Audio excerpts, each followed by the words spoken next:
मैं नमस्कार संजना यादव अपने यूट्यूब चैनल पे आप सबका स्वागत करती हूँ। दोस्तों, एक मैं नाच गीत लेके आई हूँ धमाके के साथ। अच्छा लगे तो लाइक सब्सक्राइब शेयर कमेंट जरूर करिएगा। तो दोस्तों बने रहिएगा। तो चलिए सुनाते हैं कि कैसा लगा। हमरे नथुनिया के साध हो नथुनी लैदा बालम, हमरे नथुनिया के साध हो नथुनी लैदा बालम।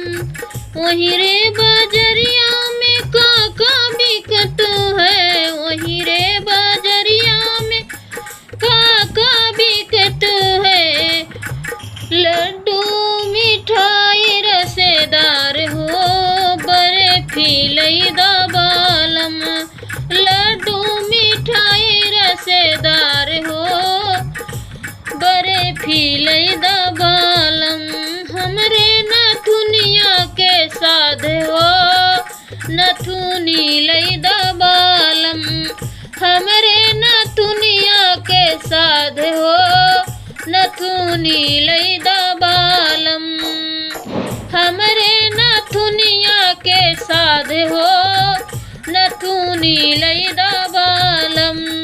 वहीं रे बाजरिया में काका बिकत है, वहीं रे बाजरिया में काका बिकत है।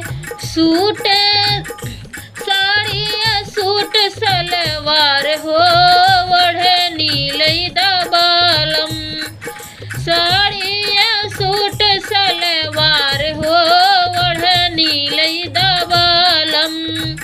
हमरे नथुनिया के साध हो नथुनी लैदा बालम, हमरे नथुनिया के साध हो नथुनी लैदा बालम। वहीं रे बाजरिया में काका बिकत है, वहीं रे बाजरिया में काका बिकत है।